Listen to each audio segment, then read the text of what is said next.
So, welcome everybody. My name is Marshall Gerbrandt, and I'm one of the SPEC co-chairs. And it's great to see everybody in this virtual room tonight.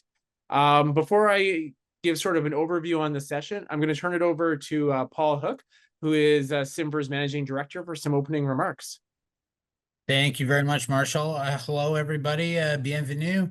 Welcome to the Simver Student and Postdoctoral Engagement Community event, Know Your Research Population, and it's titled Insights and Strategies for Military and Veteran Research, the Canadian Armed Forces. This will be done in English, but I don't know if we have any Francophones here. Myself and Paul Albertson are functional in French. Happy to answer any questions, happy to have a discussion about anything and everything in French, and we can go from there. Before we continue, I'd like to acknowledge the Indigenous peoples of all the lands that we are on today. While we're meeting virtually, I would like to take a moment to acknowledge the importance of the land which we call home. We do this to reaffirm our commitment and responsibility in improving relationships between nations and to improving our own understanding of local Indigenous peoples and their cultures. La communauté a été créée en 2016 pour habiliter la prochaine génération de chercheurs et chercheuses, promouvoir les possibilités de réseautage entre les étudiants des cycles supérieurs et postdoctoraux. Les étudiants impliqués dans le ICR-SNV sont essentiels. Vous êtes la prochaine génération de chercheurs et chercheuses dont les travaux amélioreront la santé et le bien-être de notre personnel militaire, des vétérans, du personnel de la sécurité publique et leurs familles. SPEC is a huge part of what Simver is. We know, having been created 14 years ago, and we just celebrated our birthday, that the community of researchers wouldn't be what it is without new researchers entering every year. And so this group, all of you today, are super important today, tomorrow, 20 years from now, because with new generations of researchers, we have new ideas, new foundational methodologies, new people that want to go out and talk to people like me and people like Paul Albertson, people of military families and public safety personnel. So I think that these get-togethers are fantastic. And speaking of fantastic, it was great to see so many of you at Forum in Winnipeg in October. I think we had 550 people show up, which was great. The SPEC event on the Monday evening that Marshall and team put together was amazing. I had a great time. I know there's lots of networking, and I heard the Tuesday morning workshop was also a big success. So we're kind of pushing forward on that, on the heels of that, with this event, less than a month later. And I think that's great. So thank you to the SPEC committee for your dedication and the time that you put into these events, and thank everyone else for joining us. Please enjoy tonight's event, and I'll now pass things back to Marshall and the team. Yeah, so welcome. Thank you for being here. I'll note first that this is being recorded, and our hope is to make it available on the Simver SPEC website as a resource for people who are unable to attend. With that, if you want to take a moment, introduce yourself in the chat, just whatever institution you're coming from, geographic location that you are, and then what your research interest is, and just give us a sense of who is here today. And when we put the session out, we asked, do you want to conduct research with members of the military? Do you have questions about that or about military members? Because maybe wherever you're coming from, there's not a lot of experience between, say, yourself, your supervisor, your institution. It doesn't matter. And so tonight is an informal opportunity to ask questions. And I'm going to let Paul introduce themselves in a moment. But they were both in the military. They're both veterans now. So there are no good questions. There are no bad questions. They're just things you're curious about. So please ask them.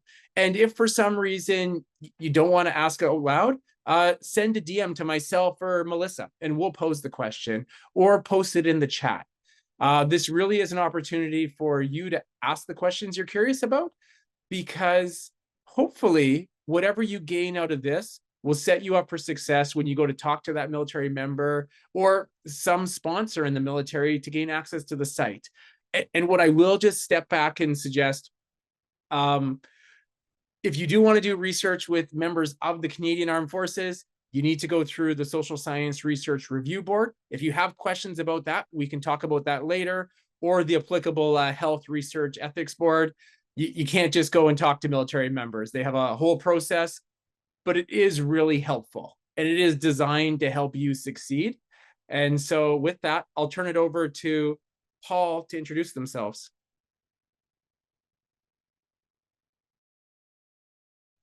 All right, almost committed a cardinal sin there of not having my microphone on. So I'll start off, and then we'll get Paul Albertson in on. So I joined the military at the age of 17. My family has all served in the military. My mom and my dad, my aunt and uncle, my grandfathers and my great grandfather back to World War I. So it's a family thing for me. I wasn't pressured to join at all. I just really honestly had no money to go to university.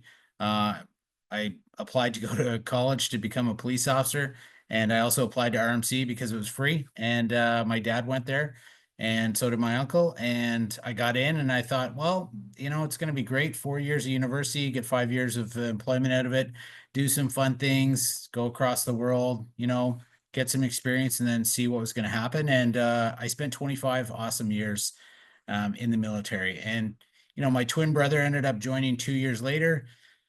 I was at RMC taking a course on the history of Islam when the World Trade Center was hit. And a couple years later, I ended up deploying to Afghanistan. I deployed when my daughter was 6 weeks old. I had a second kid while I was, doing years of training down in New Brunswick, where Marshall lives. And I spent the rest of my time in operational units in the Army, working at the Peace Support Training Center, where I met Paul Albertson. And then I worked as a military attaché for 6 years, so 3 years in Jordan and 3 years in Israel. I've done training and other work all over the world, including Korea, Chile, Colombia, Denmark, the United Kingdom, Tanzania. And so we just go all over the world, right? That's what we do. We do peacekeeping, we do war fighting, we do training, we do global engagement for the military and the government of Canada. We smile, we laugh, we have PTSD. Some people kill other people. Lots of people save tons of people in the world. I was with the disaster assistance response team for a year. I didn't deploy, but we almost went to the Philippines, and I thought that would have been the icing on the cake for my career was, to have done a warfighting mission and then to do a mission where, people were in need of some humanitarian assistance. I'm an open book, so if you ask me a question, I'll give you a straight and honest answer. It may be polite, but it'll definitely be open and honest. So, like I said, I thoroughly enjoyed my time. I left on my own wishes and desires and my own timetable. I don't have any PTSD. I'm a little bit broken when it comes to chronic pain. Um, I have excellent access to education and training through Veterans Affairs Canada. I've got a job that I love doing right now that gives me all the pleasure in the world, makes me financially secure, and I'm in the best city in Canada. And I get to work with all of you people. And I have done nothing but for the last 14 months, but try to make this a better place for researchers to be able to talk to people like me, to people like Marshall, to people like Paul Albertson, to Catherine Reeves, who is a military dependent, to anybody, because I know that you can't be a better researcher without understanding the people that you're researching, understanding the motivations, understanding the bases that they call home, understanding the events that they do, why they do things, how they get injured, why they wanted to join. So I'm really happy to be here, and I'll stop talking and I'm going to introduce Paul just a little bit. He has his own, he could talk for an hour about all the cool things he's done in the world. But I asked him to come because he is the top 3 people that I've worked with in 25 years, and we're talking about thousands of people. He's in the top 3 of people that I call a professional soldier. He is a war fighter. He is intelligent. He will give you the shirt off his back. He is a super professional. He's one of those people that becomes an expert at anything they put their mind to, and then he teaches other people. He's selfless, but he's also got all kinds of his own issues. I mean, he used to smoke, and that's probably not a good thing. And he's really short. And he's got a good sense of humor, and he happens to be a combat engineer. So, I'm an armored guy, so I'm not supposed to like combat engineers, but I got a place in my heart for Paul. And so I asked him to do this because I know he's getting out of the military, but he's seen and done so much, and he's on the other side, me as an officer, him as a soldier. I thought it'd be really good. And then the intent is for us to use all of our connections for future events like this to bring in people from the Navy, the Air Force, Special Forces, public safety personnel, researchers, anything you can think of. So I'll stop talking here and I'll let Paul introduce himself. That's a class act to follow. I appreciate the accolades, Paul. Anyway, so yeah, folks, my name is Chief Warrant Officer Paul Albertson. As Paul alluded to, I am at the infancy of my process to retire from the CAF at the moment. So a pretty broad career, much the same as Paul. I started at 17 years old, and spanned a career now of 35 years. So as Paul alluded to, I am a combat engineer by background. It's taken me to a number of different places around the globe, six overseas missions, from a kinetic, non-permissive sort of warfighting aspect up to and including Afghanistan. Like Paul, I served on the Dart as well as the regimental sergeant major of the Dart, and a myriad of other kind of tasks and different scales of deployments, ranging from capacity building in Eastern Europe, throughout Western Europe, into Central and South America, into the Caribbean. So kind of been around, seen enough. So from a deployment history, I'll be straight up front. I contend with PTSD, and I have since probably 2000. But I like to think of myself as one of the ones that didn't want to wallow in the sorrow and dig myself out of that egregious hole that I was in, and had a very fulsome career thereafter. So what I would attribute the onset of that affliction to is I was deployed to Croatia in the very early days on what was called a flyover at the time with UNPROFOR, and doing a highly specialized skill, which is called armored engineering. So engineers in tanks and excavation of mass graves to investigate war crimes in support of the FBI. And then almost immediately on the heels of that deployment, I deployed to Rwanda for Rota Zero under General Dallaire.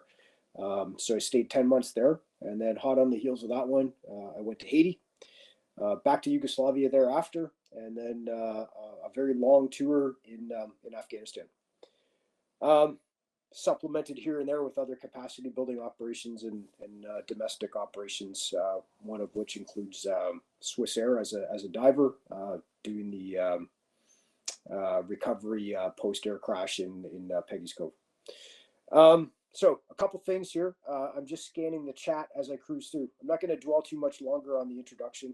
Save it for open conversation and pointed questions. You will find I'm a very blunt person. If you don't like the answer, that's too bad. It is what it is. So I will be polite, and I don't mean that to be off-putting in any way. I'm not a guy that sugarcoats things. So what I'm finding in the chat up to this point is pretty interesting stuff. I would love to be able to speak to the Ukrainian military piece, doing research with PTSD and amputations. And I saw someone else here with culture and ethos and values taught in the CAF. So, so Paul mentioned I was the kind of the top dog in the Corps of the Engineers. So I left as the Corps Sergeant Major, where I was ultimately responsible to advise our director and therefore the Army commander on all things combat engineer related. Part of that is some of my other specialties of bomb disposal and diving. So some pretty high risk activities there, and some of which I have developed some pretty pointed opinions on and insights, and I would love to share them because they don't necessarily come from an academic perspective. They come from a very practical standpoint of dude on the ground and seeing the way that things really are. So with the Ukrainian military piece and the PTSD, what I would also, I saw moral injury there too, which is another key one. So in part of that really long deployment to Afghanistan, I would weigh that with the moral injury as long coinciding with PTSD from my perspective. So I had 13 wounded in my troop, plus one of them who was one soldier who was killed directly in my charge. So some pretty weighty stuff there that I'm completely open to talking about. So nothing's hidden. The kimono's wide open. So all that said, fire. Okay. First off, thank you very much for introducing yourselves. So I think everybody here gets a sense of who Paul and Paul are, and like just really extensive military experiences and backgrounds. So please raise your hand in here and we'll kick off with questions or post them in the chat.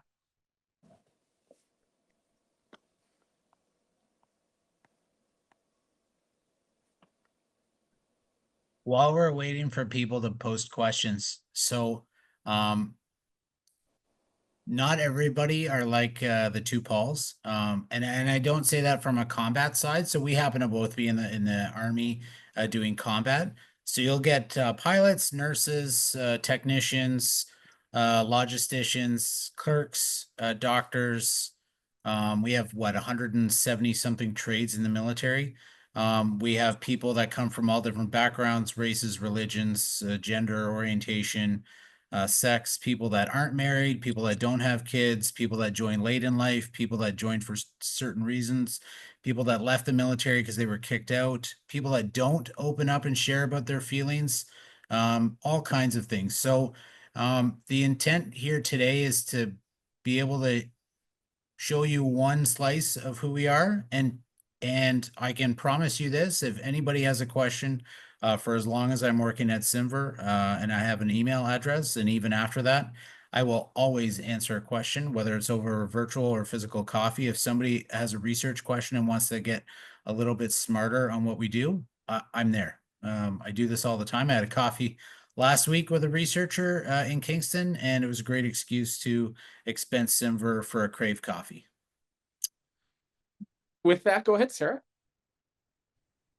Hi, I just wanted to say thanks for both of your comments and sharing your experience, and so great to hear about all that you've done. And I guess just more of a general comment and appreciation for what Paul said about, I've worked in research for a long time across a few different areas of mental health, intimate partner violence, and military health research. And there always seems to be this chasm between people's lives and their experience and then how research frames things, right, in ways that can feel really top down and kind of too granular in a way as they examine how constructs interact. And so just curious, like how we can sort of breach that divide in military veterans health research so that we are studying things that are important to people, that make a difference in their lives, instead of just kind of churning out publications that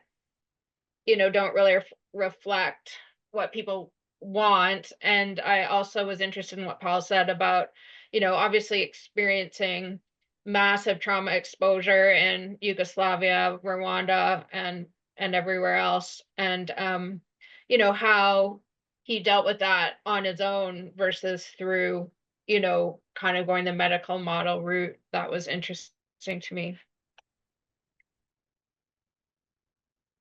All right, go for it, Paul. Well, okay. there's a lot there. Okay, so I'm gonna preface the whole thing. I didn't deal with the PTSD on my own. To be fair, I'm not a guy that you'll ever hear complain about the treatment that I got from the CAF, nor the treatment that I got from Veterans Affairs, nor the treatment that I received from the medical system.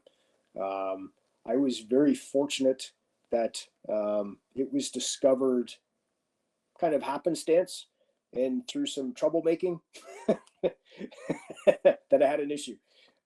So to be honest, I started to self-medicate with alcohol hard. So I was pretty much a rock star from Monday to Friday at work, but come the weekend, look out, because that's how I was going to sleep. Essentially, I was passing out just from booze intake. So I had a very understanding chain of command, which means the leadership that was in charge of me at the time understood very clearly what my deployment history was and kind of the circumstances that I was party to, which, to be honest, I don't think anybody should have to go through. Yeah, I didn't do that alone.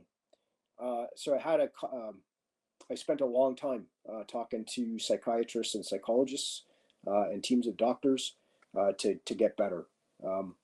The one thing that I will offer too, as I matured through my career, the delivery of professional military education was one of the things that actually saved me and allowed me to flourish in my career, because it afforded me different insights as to why we were doing certain things. And that's one of my sentiments, is that I will always drive soldiers to go learn more, as almost a bit of a survival instinct. So that's super helpful. So you had mentioned things that, rather than putting things to paper, tangible things that can be delivered. One of the big failings that I would say in our system, and it's not to the detriment of the system, it's from a fact that we didn't have a fulsome understanding, I think, throughout the span of my career, of just how big of an issue that an OSI can present. So we have the mental health continuum, which is the model of service that we use now to recognize it in soldiers. One of the things that we don't do well is the understanding of how to debrief soldiers at the peer level post-traumatic incident.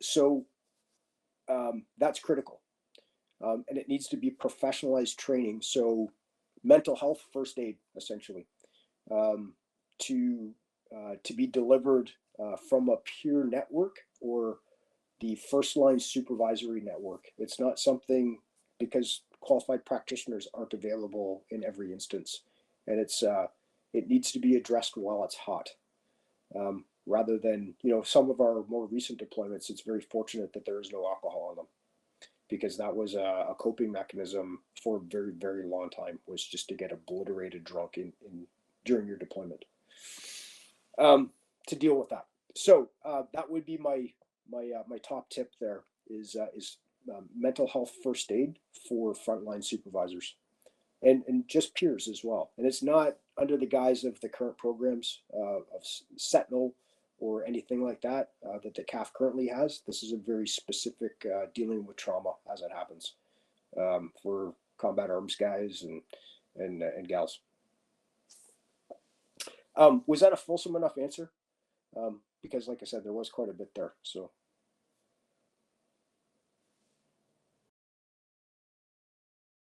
No, I think that's good. And Sarah says as much in the chat. For either of you, have you ever participated in research? And if so, how were you recruited? And I guess the follow on for people in the room is, how do you feel, or what do you feel the best way to recruit either serving members or veterans is? I can start off by answering that. So maybe I'm a bit of an anomaly, but I work at a research institute.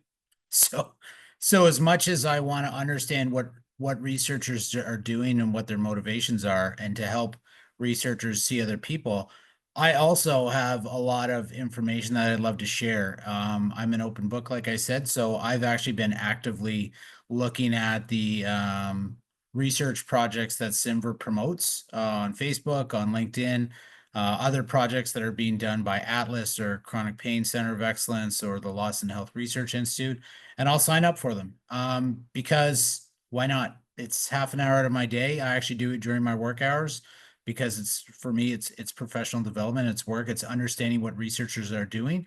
It gives me a greater sense of the type of research that's going out there, and it also helps you as researchers because I can tell you right now, we have a couple of research projects where some groups are struggling to find uptick in the research. So, it's something that I'm starting to understand a little bit more is how you put in through research ethics boards, how you're actually going to find your audiences. And so maybe that's part of the discussion that needs to happen within SPEC is, or even within SIMVR as a larger piece. How do you actually find your participants? Because I can tell you, most veterans I know, most people, I don't think Paul's any different. We joined to serve Canadians. And then we want to continue serving afterwards. And if someone has a research project that looks at helping people, whether it's children get through numerous postings across the country, and they have hard time making new friends or adapting to new schools, to veterans finding education and training benefits or dealing with TBI, if it takes 15 minutes out of my day, I'm more than happy to, answer those questions in research. So, yeah, I'm a bit of an anomaly in that way. I would think that the best way to go about it, at least through the research and ethics boards, is the snowball technique is one, because if you can find associations, so if anybody looks up the Canadian Defense Association Institute, CDAI, it's run by a guy named Yuri Cormier, and they have 15 or 16 different associations. So the Association of the Armored Corps, Combat Engineers. And so that's where you could find out where people are retired and want to be part of research because you're looking at a specific topic of veterans' chronic pain or breacher syndrome or PTSD in a certain conflict zone. So, there's all kinds of different ways that people can find those pathways. And I think the biggest and best way right now is veterans associations. They're all over the place. They're on Facebook. They're on LinkedIn. Trouble Victors, a networking site for veterans on LinkedIn, but it's also a huge way to connect with other people. You've got Women in Defense and Security. You have SIMVR can reach out and find people, and we support and post all kinds of research projects on our social media to support our community. And so I think that's it. It's just don't think so narrowly when you're trying to find participants. Do the research beforehand, ask questions to people on where you can find everybody before the research ethics board application goes in, and that way it can be even better.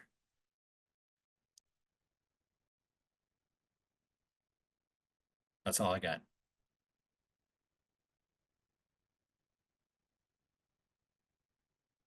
Michael, I know you got a comment in there about looking into a little bit more leads to join veterans. Does Paul's response there help, or do you have maybe any follow-on questions?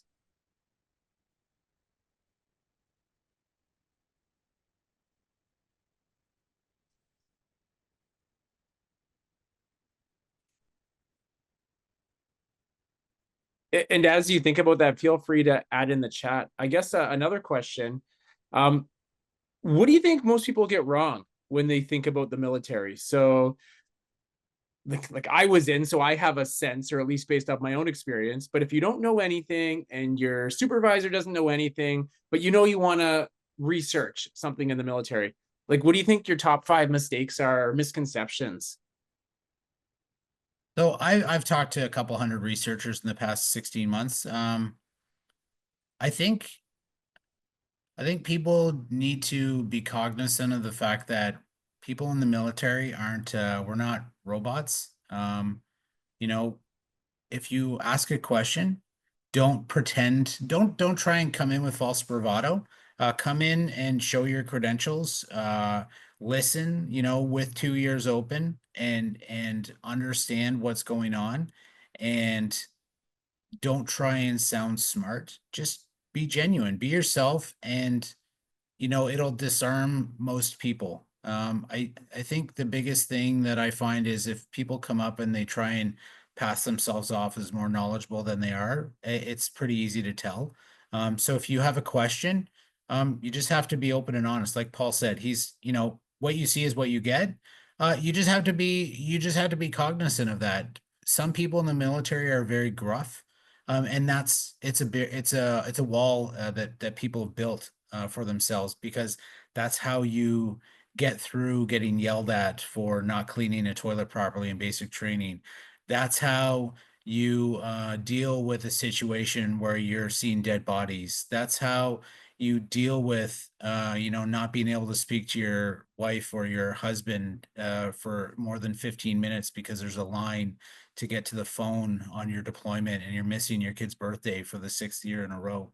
Like, so you just have to understand that people are like that, and just be genuine when you're asking research questions. And I know Catherine asked something, how can we better approach veterans, and what language is something we can lean towards? So what's the specific question there, Catherine? Like, what in what context? Yeah, I guess, I mean, I'm thinking generally, but my question came from I've been doing work with the Dallaire Institute, and what we heard from our veteran participants is that when we sent out a research question saying we're looking for people who encountered child soldiers, that we turned a lot of people away who went, well, I don't know if it was a child soldier, or well, it didn't look like a soldier to me, so I didn't want to take that participation away from someone else, which kind of brought to us this awareness that what we were using in our academic term wasn't actually what was reflective of that experience. So is there anything, I guess, that we as researchers should be cautious about when we're crafting our call out to find participants? Um, Well, yeah. I'll let Paul answer that one. Yeah. So, Catherine, feel free to reach out to me anytime you wish, because I'm keenly interested in the child soldier problem. And what I would offer is I am a person that encountered child soldiers. And the reason, I'll give you a bit of my rationale and why I'm so keenly interested in the problem. So in Afghanistan, I would offer that it wasn't a prevalent issue encountering child soldiers. What it was being party to sexual abuse. That was the issue with minors, or witnessing, not party to, witnessing sexual abuse.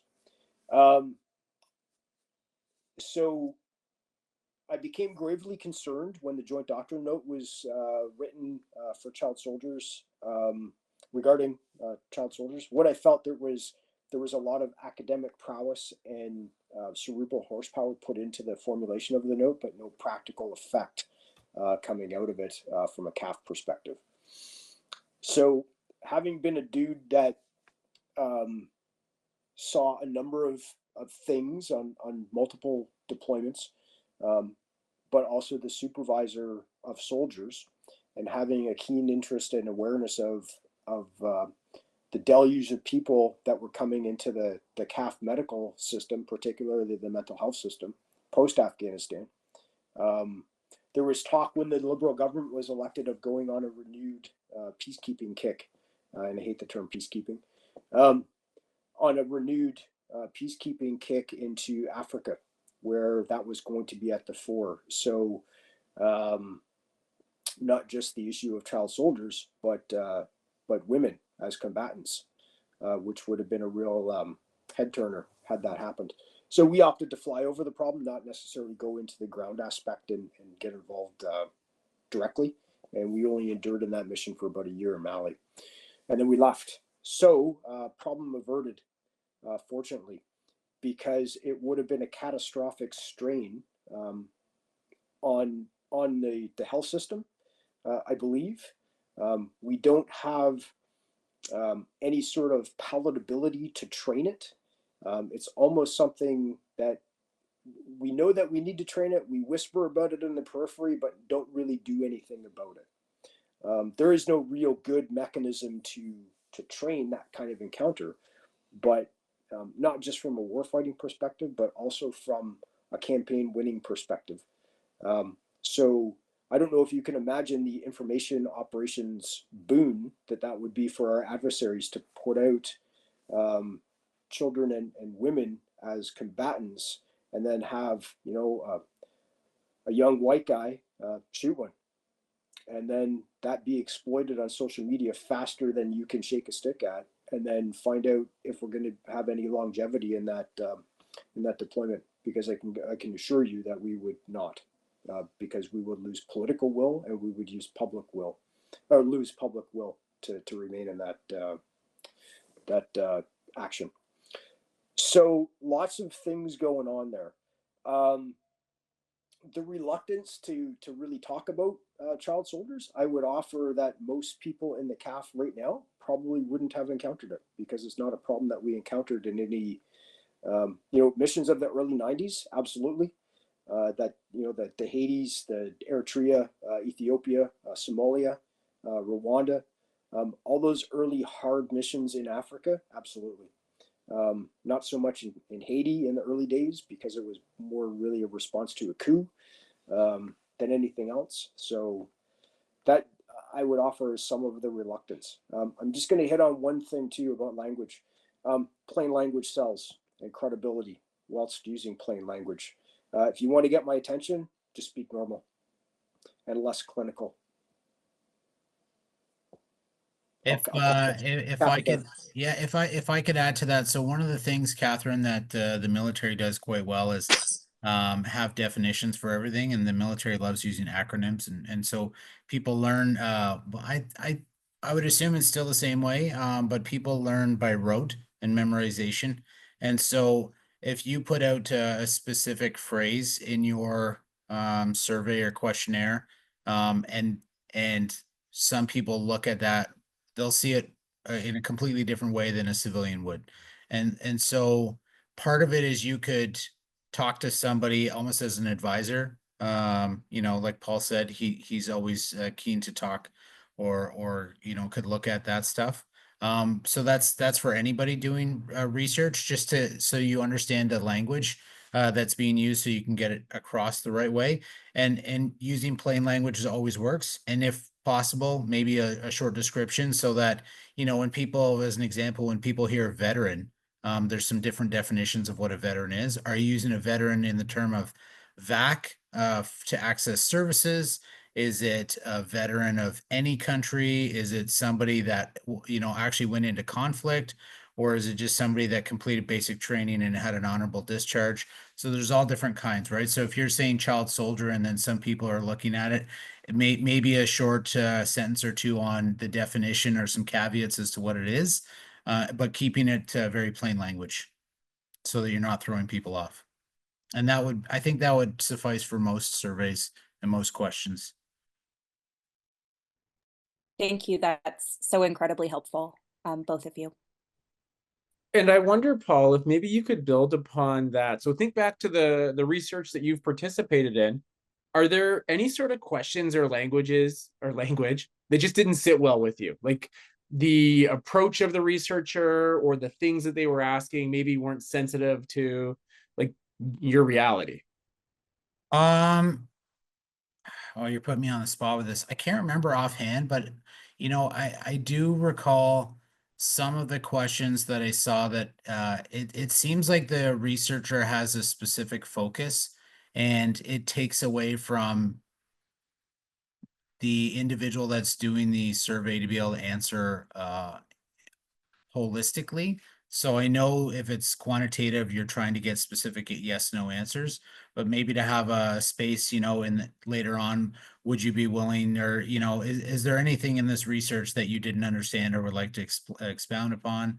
That may make it a mixed method, or may make it a little bit of a quantitative, but it can also give you the idea that, like, if you're in the right ballpark, and maybe that's done by doing a sample or a pilot study beforehand. That may help, but yeah, I find that sometimes I know researchers have their own agendas, when they're trying to do their research, but if it's too pointed and too focused, it sometimes can turn people off. No, that's great. Thanks, Paul.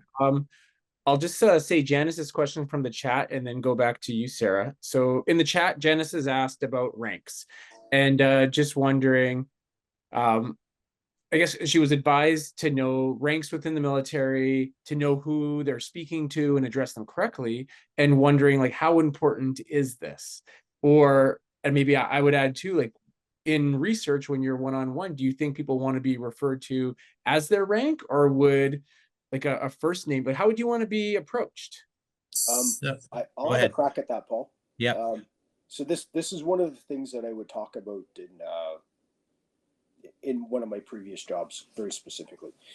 What I would offer is it is incredibly important, and also add special forces into that narrative there too. So each one of those elements will have their own nuanced problem in terms of war fighting directly from a kinetic aspect of man on man or woman on woman combative type activities in the Army.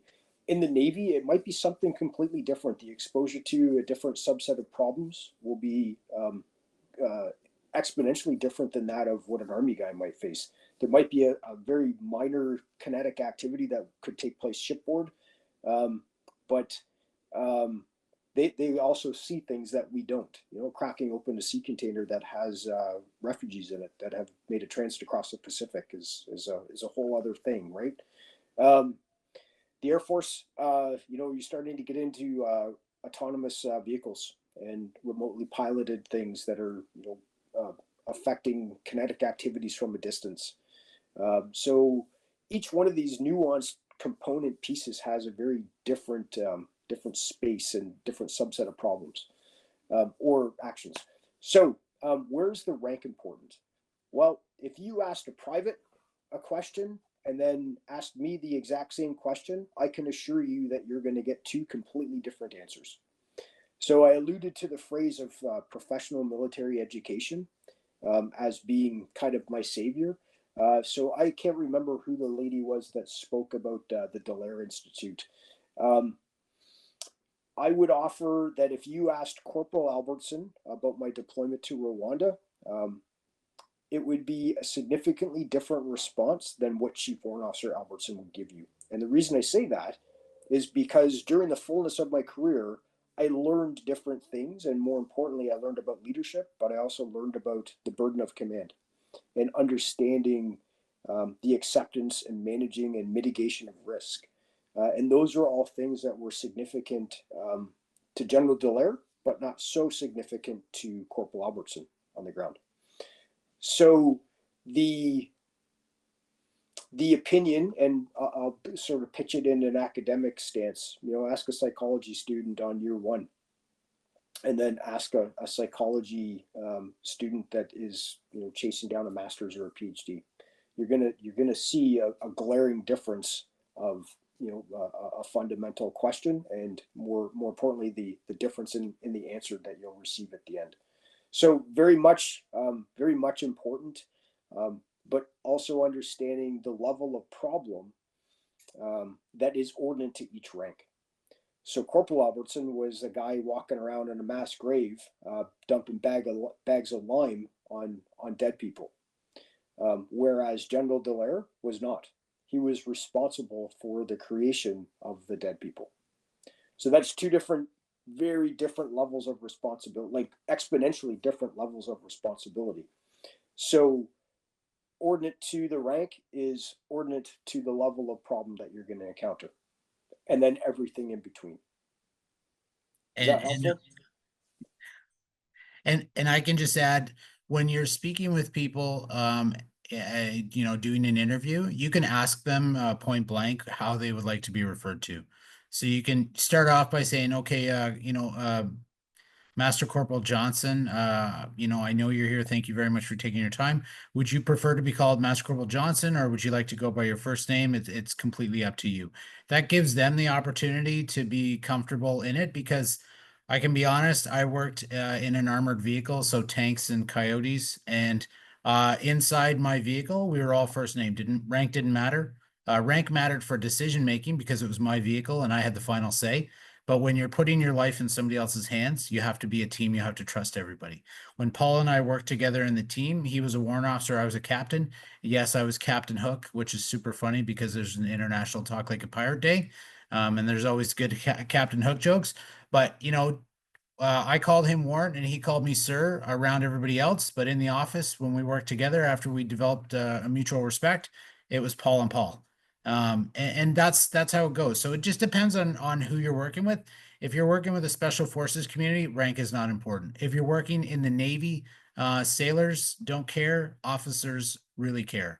The Air Force pilots don't care at all as long as you tell them that they're a pilot, and don't worry, they'll tell you that they're a pilot the first thing they say. And I'm not saying this to be like down on pilots. This is, you know, this is all that we know. Like, and it's, there's a very healthy antagonistic respect between all of the Army, Navy, Air Force, Special Forces, between soldiers and officers and different types of trades. Like my twin brother was a logistics officer.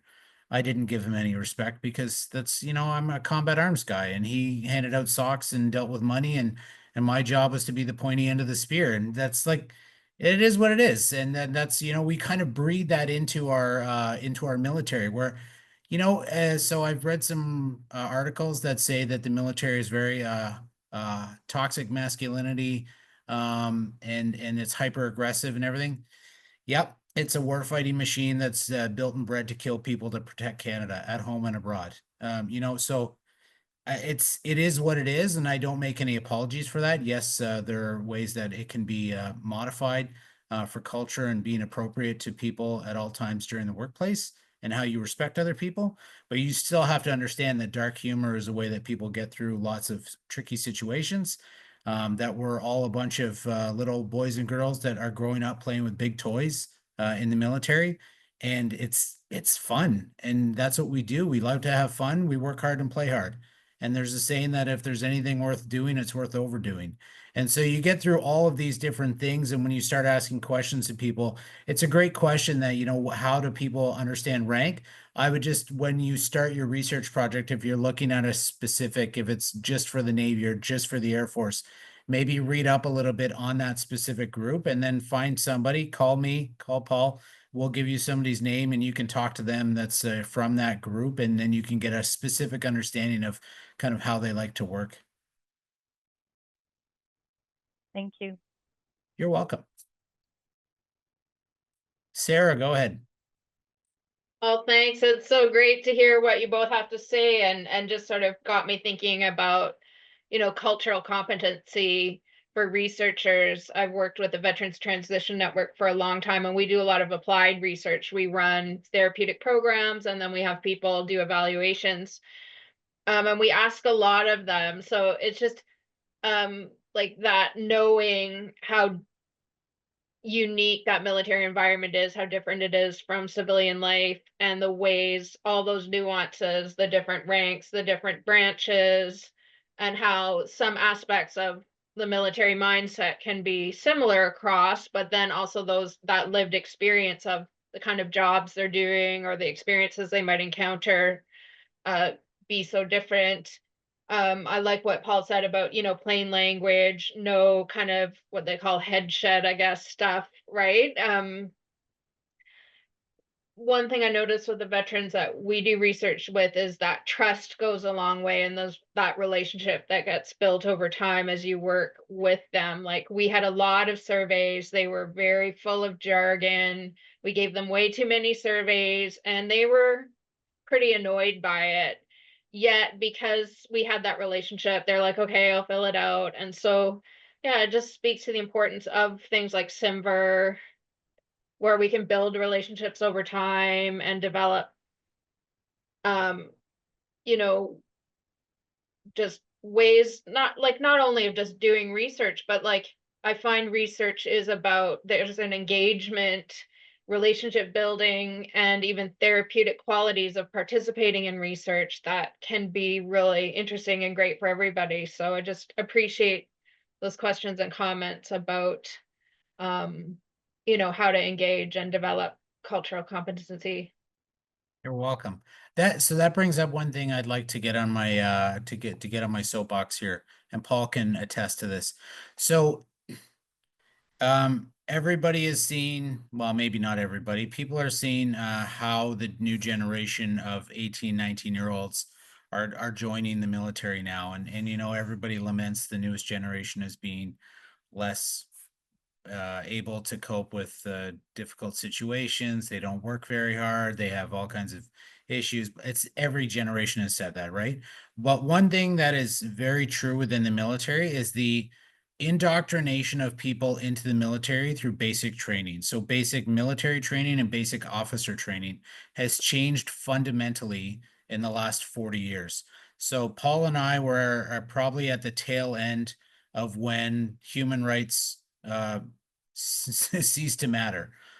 So when you joined the military in the 60s, 50s, 60s, 70s, 80s, late 90s, like up to the late 90s, you were broken down as an individual so that you could be built back up as somebody in the military and belong to a team. Oh, so you know, you were yelled at, you were treated horribly, and not you know, against any legal way, but treated horribly, and you were made to go to failure, whether that's on a run, whether that's failing inspections again and again and again to see where your breaking point is and how you would deal with it, to putting you with the worst instructor possible to see how you would, you know, get through that. And it's all to build somebody up into this machine that we call the military, because it is a uniform, right? A uniformity of people and uniformity of action, of clothing, of equipment, and everything else, so that we can depend on each other and we know where everything is. And now that has progressed over the last 25 years to where we're at now, where a lot of the discussion is, let's make, you know, cultural competency, EDI, let's make things softer, less, you know, we're not going to yell at people. And I say EDI because that, if you're talking to anybody in the military right now, EDI is seen as a threat to how the military exists. Rightly or wrongly, I don't have a skin in the game on this one. I'm just simply telling you that it is seen as a threat because of the way it's portrayed and the way that culture change is kind of, you know, looking at the system and trying to break what it has been forever into something new. And it's very, as much as the military exists to go out and do war fighting, they do not do well with big change. It's a terrible thing. Because it's something new and it's something you know, people don't know how to react to. And so right now you get people that are going through training that aren't doing that, breaking people down and building them back up. It's more individuality of spirit and a purpose. And, you know, this is what I want to do. And I want to make sure I have access to my phone so I can call my family every night. Well, that never happened when we were around, right? And so when you're doing research, I think you have to be cognizant of when the person you're talking to is. So as much as Paul said, Corporal Albertson versus General Dallaire, you also have to look at the type of training that got them there, to where they're at now, you know, when they first started in the military, and the reasons as to why they joined. And so that's a key thing that we're seeing now in the military, especially with the new dress regulations where it swung one way and now people are coming back, or the way that, you know, cultural change is happening in the military, and the discussions of the hashtag Me Too movement within the military, and you know, everything that's happening right now, rightly or wrongly, is threatening the very existence of the way that some people see the military, and they will lash out at researchers just because they feel that maybe you're part of the group that's trying to take down the system brick by brick by asking a question. So if you're just honest in saying, this is why I'm asking these questions, and it's, you know, kind of a caveat of not trying to take something apart, just trying to understand it, it may give some people a chance to pause before they flick on their, you know, full automatic and tear you to pieces or hang up the phone, for what it's worth. Yeah. And so I think that's probably a good point to end. Context matters. And, you know, everybody's living their own life and their own experience, and research needs to account for that. What I want to do is I'm pasting in the chat and I'm hitting enter. If you know what JBI training is, awesome. If you don't, there's a link to tell you about it. And there's a link at the bottom where Simver can help fund JBI training for you. So please, if this is something relevant to you and your studies, fill out the form and we'll try and get you some money to support training.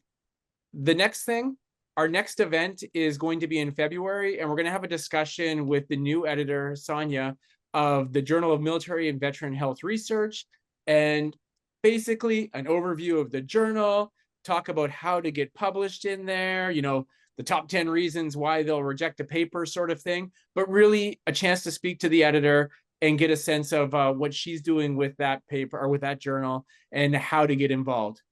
And then finally, and most importantly, I want to thank both Pauls for being here. It was really great to have somebody who were both in the military, one still serving and one who's a veteran, just to get that perspective.